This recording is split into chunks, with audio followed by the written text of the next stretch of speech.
Karena itu Indonesia sudah menyampaikan begitu negara Palestina diakui oleh Israel.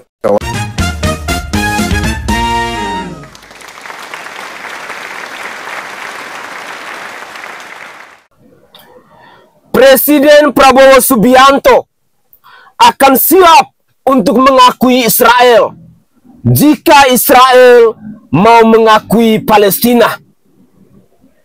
Beginilah pemimpin kita hari ini. Beginilah presiden kita hari ini yang sibuk untuk mengurusi kemerdekaan bangsa lain, sementara bangsa sendiri dia abaikan. Salve, Assalamualaikum warahmatullahi wabarakatuh. Salam Om Swastiastu. Namo Buddhaya, salam kebajikan dan salam sejahtera untuk kita semua. Pemirsa sekalian, hari-hari belakangan ini kita selalu disajikan dengan pernyataan-pernyataan blunder yang datang dari Bapak Presiden Republik Indonesia, Prabowo Subianto. Kali ini Prabowo Subianto mengatakan bahwa beliau siap mengakui Israel jika Israel mau mengakui Palestina. Tampaknya Prabowo hari ini sibuk untuk mengurusi kemerdekaan bangsa Palestina. Ini adalah fakta. Ini adalah realita yang terjadi hari ini. Berbagai macam keputusan dan kebijakan selalu pro terhadap masyarakat Palestina, tidak kepada masyarakat Indonesia. Walaupun bangsa Indonesia ini pada tanggal 17 Agustus tahun 2025 ini akan merayakan kemerdekaan yang ke-80 tahun, tetapi saya sebagai masyarakat Indonesia, saya harus katakan dengan tegas bahwa kemerdekaan rakyat Indonesia hari ini tidak dirasakan oleh seluruh lapisan masyarakat Indonesia. Sekali lagi saya ulangi, kemerdekaan di negara kesatuan Republik Indonesia ini, yang hari ini memasuki usia 80 tahun, tidak dirasakan oleh seluruh lapisan masyarakat Indonesia. Kemerdekaan hari ini hanya bisa dirasakan oleh mereka yang adalah para pejabat. Hanya bisa dirasakan oleh mereka yang adalah para penguasa, yang punya harta miliaran rupiah. Itulah mereka yang akan merasakan kemerdekaan itu yang sesungguhnya. Mereka lah yang merasakan keadilan itu yang sesungguhnya.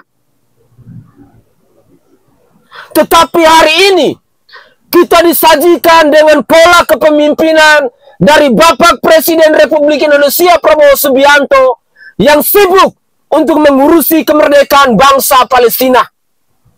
Prabowo Subianto tampil sebagai pahlawan untuk kemerdekaan bangsa Palestina. Ini yang terjadi hari ini di bangsa ini. Padahal bangsanya sendiri, rakyatnya sendiri, belum ada yang merasakan kemerdekaan itu yang seutuhnya.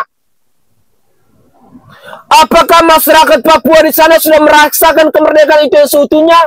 Tidak. Apakah rakyat Kalimantan hari ini mereka merasakan kemerdekaan yang sesungguhnya? Tidak juga.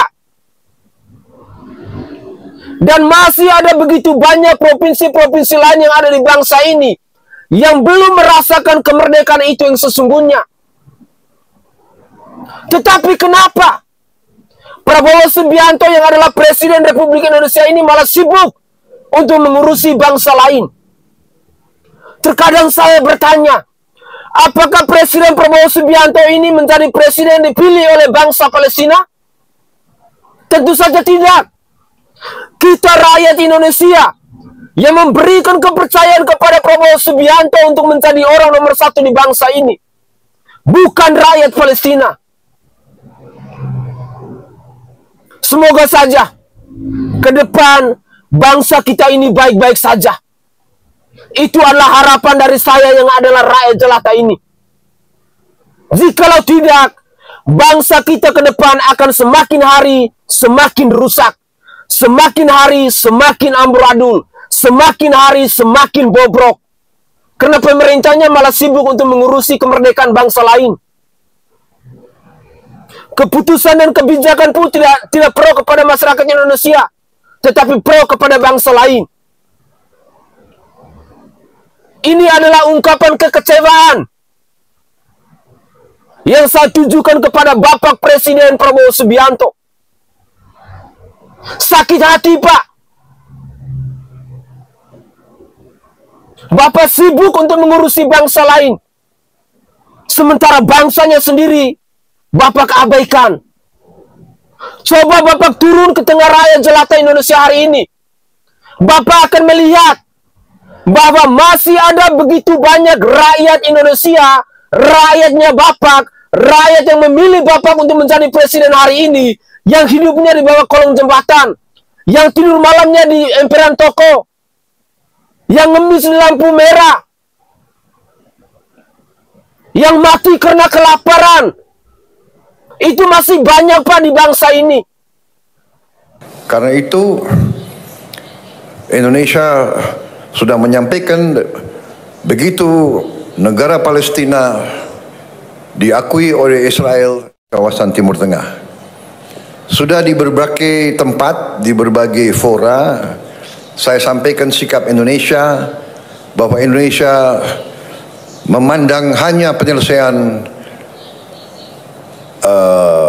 two-state solution, kemerdekaan bagi bangsa Palestina merupakan satu-satunya jalan untuk mencapai perdamaian yang benar. Tapi di samping itu pun saya tegaskan bahwa kita juga harus mengakui dan menjamin hak Israel untuk berdiri sebagai negara yang berdaulat dan negara yang harus juga diperhatikan dan dijamin keamanannya. Karena itu Indonesia sudah menyampaikan begitu negara Palestina diakui oleh Israel, Indonesia siap untuk mengakui Israel dan kita siap untuk membuka hubungan diplomatik dengan Israel. Kami juga menyampaikan bahwa Indonesia siap untuk menyumbang pasukan perdamaian di kawasan tersebut. Saya kira ini hal-hal yang penting yang kita... Si koruptor, si maling, si bajingan itu begitu ke pengadilan lolos. Omong kosong. Tae koruptor dikatakan bajingan, maling, bajingan, maling. Lalu seorang presiden membela koruptor, mau dikatakan apa? Mau dikatakan apa? Presiden yang membela koruptor tidak layak didukung. Presiden yang membela koruptor tidak layak jadi pemimpin NKRI. Mana? Katanya mau dikejar sampai Antartika, sampai padang pasir. Baru ditom lempung sama Hasto, udah ciut nyalinya. Ditambah lagi Pulau Ambalat, Natuna, katanya jenderal. Kok takut? Punya rakyat militan, tapi pemimpinnya nggak punya nyali. Tukang kayu lebih bernyali ketimbang jenderal bintang 4. Ya, Anda nggak ada apa-apanya sama Pak Jokowi. Secara tidak langsung Anda sudah membuat pendukungmu kecewa. Pendukungmu itu orang yang mendukung Pak Jokowi dulu 92 juta, 58%.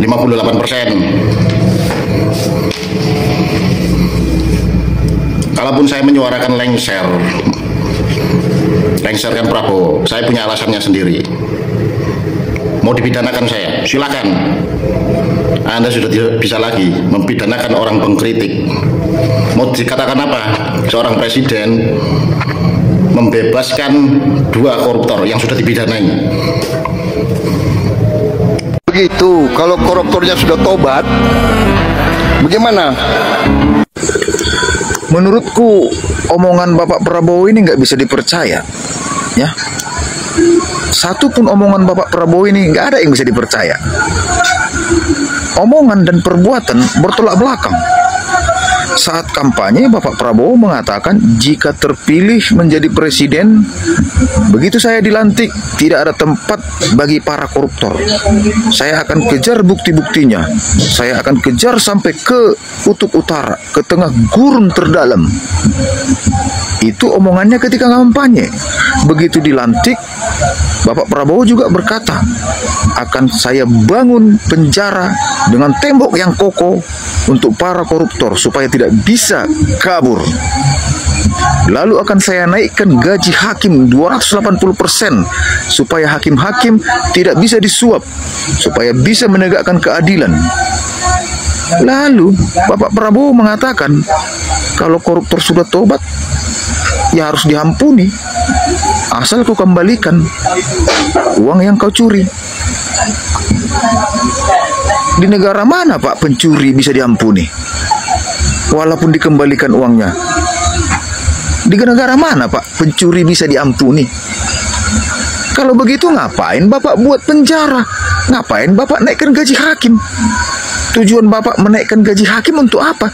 Tujuan Bapak membangun penjara untuk apa? Bapak sendiri mengampuni pencuri. Kalau begitu, ya umumkan dong kepada polisi-polisi di Indonesia ini, kalau ada pencuri dan barang buktinya dikembalikan, ya jangan diproses. Itu kan? Itu enggak Bapak Prabowo? Kalau ada pencuri tertangkap, pencuri uang, pencuri emas, pencuri mobil, kendaraan, kalau dia mengembalikan mobilnya, kalau dia mengembalikan barang yang dicuri, berarti nggak diproses dong. Ya umumkan dong Bapak Prabowo kepada polisi di Indonesia, kalau ada masyarakat yang mencuri, jika yang dia curi dikembalikan, jangan diproses dong. Kenapa hanya koruptor jika sudah tobat dan yang dia curi dikembalikan lalu Bapak mengampuni? Tapi ketika rakyat kecil mencuri pisang, mencuri pohon, mencuri coklat, mencuri beras, kenapa diproses? Kenapa diproses? Berarti Bapak lebih peduli kepada pejabat-pejabat yang korup daripada rakyat. Rakyat mencuri karena lapar, sementara pejabat mencuri karena memang dia ingin memperkaya diri, tidak peduli itu jatah rakyat miskin, jatah anak sekolah, jatah guru-guru, jatah tenaga medis. Dia nggak peduli.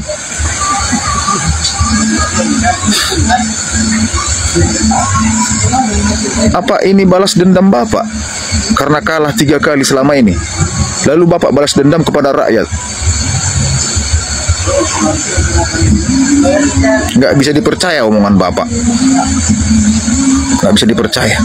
Satu pun nggak bisa dipercaya omongan Bapak Prabowo. Nggak bisa dipercaya. Rakyat menuntut perampasan aset koruptor. Malah yang terjadi adalah perampasan aset rakyat ketika tidak dikelola selama 2 tahun berturut-turut. Rakyat menyimpan uang di bank supaya uangnya aman, menabung. Tiap bulan dipotong biaya admin. Lalu keluar kebijakan pemerintahan Bapak memblokir rekening yang 3 bulan tidak ada transaksi. Rakyat kan menyimpan uang di bank biar aman. Kenapa jadi pemerintah yang mengganggunya? Kenapa rakyat jadi lebih takut kepada pemerintah daripada ke hacker, scammer? Ada-ada aja kebijakan kalian. Menteri Sri Mulyani lagi paling kejam sekarang menteri. Semua dipajakin, dari segala sudut dipajakin. Kalau cuma begitunya kebijakanmu Menteri Sri Mulyani, nggak perlu S1, S2 menjadi Menteri Keuangan. Tamatan SD saja bisa kalau hanya memajaki semuanya. Ibu dibuat jadi menteri supaya bisa mensejahterakan rakyat, tidak membebani rakyat. Tapi Indonesia ini makmur.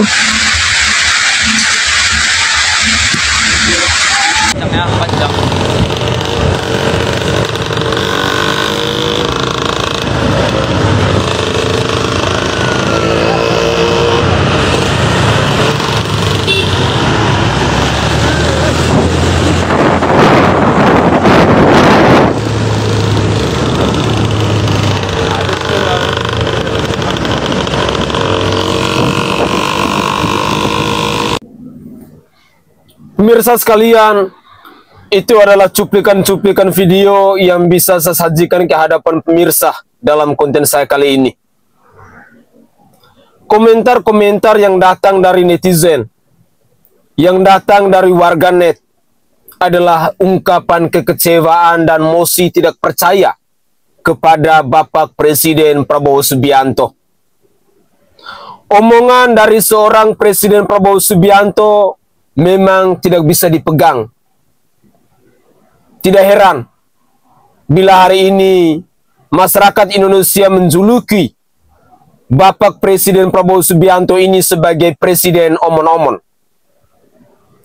Presiden yang omongannya tidak mampu untuk dibuktikan.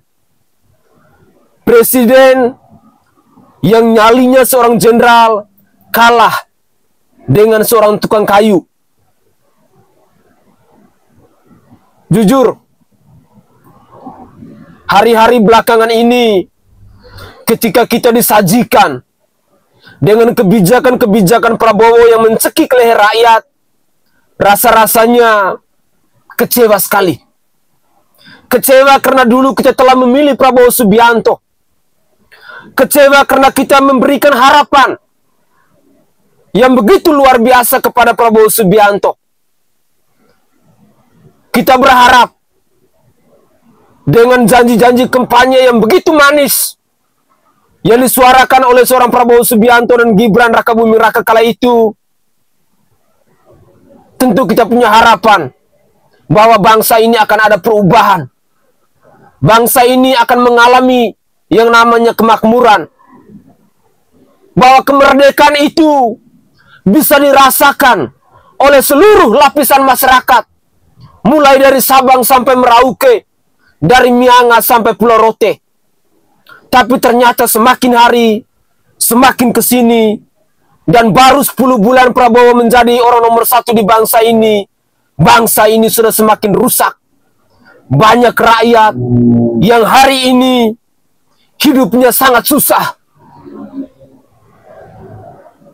Banyak rakyat yang hari ini melakukan aksi unjuk rasa, mengecam kebijakan ataupun keputusan pemerintah yang mencekik leher rakyat.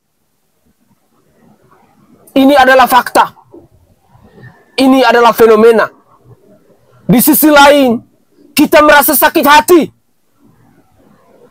dengan kebijakan-kebijakan Prabowo yang kontra kepada rakyatnya sendiri, tetapi pro kepada bangsa lain. Benar-benar sakit hati. Bicara soal koruptor, Prabowo Subianto pun tidak bisa diharapkan lagi ketika ada abolisi, ketika ada amnesti bagi pelaku koruptor. Apalagi yang bisa kita harapkan dari janji-janji kampanye yang pernah disuarakan oleh seorang Prabowo Subianto kala itu. Sekarang mungkin saya baru sadar bahwa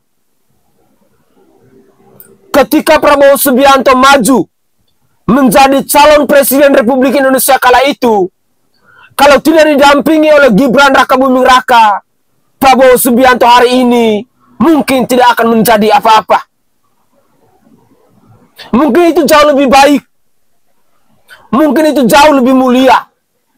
Mungkin itu jauh lebih terhormat ketimbang hari ini bangsa ini dipimpin oleh seorang Presiden Prabowo Subianto, bukannya mengalami kemakmuran, bukannya mengalami kemajuan, bukannya mengalami keberlanjutan, bukannya mengalami perubahan, tetapi yang terjadi malah semakin hancur, malah semakin rusak, malah semakin amburadul. Semoga saja kebijakan-kebijakan Prabowo Subianto yang pro terhadap bangsa lain, pidato-pidato yang dia suarakan ini tidak menyinggung bangsa lain. Jangan sampai Indonesia yang akan menjadi korban karena pidato-pidato yang disampaikan oleh Prabowo Subianto. Karena hari ini, sadar ataupun tidak sadar, kalau kita amati pidato-pidato dari seorang Prabowo Subianto yang adalah presiden di Negara Kesatuan Republik Indonesia hari ini, beliau tampil sebagai pahlawan bagi bangsa Palestina, bagi masyarakat Gaza, bagi masyarakat Palestina. Itu yang terjadi hari ini. Mari tetap kita amati, tetap kita kritisi kebijakan-kebijakan pemerintah yang hari ini semakin hari semakin mencekik leher rakyat. Gunakanlah suara hati nurani kita untuk menyuarakan yang namanya kebenaran. Semoga saja suara-suara yang datang dari kita yang adalah rakyat jelata bisa didengar oleh mereka yang punya pemangku kekuasaan, oleh mereka yang punya jabatan, oleh mereka yang punya kepentingan dalam dunia perpolitikan di Negara Kesatuan Republik Indonesia hari ini. Bahwa yang terjadi hari ini, bangsa kita semakin hari semakin rusak, rakyat kita semakin hari semakin susah, tetapi apa yang kita teriak, apa yang kita suarakan, apa yang kita lakukan aksi unjuk rasa, pemerintah seolah-olah sudah mengabaikan itu. Semoga saja peristiwa 1998 tidak terulang kembali di tahun 2025 atau tahun 2026 yang akan datang ini. Saya Sainai dari Provinsi Nusa Tenggara Timur. Saatnya kita yang rakyat jelata harus berani untuk bersuara. Salam hormat, salam NKRI, dan salam Pancasila untuk kita semua.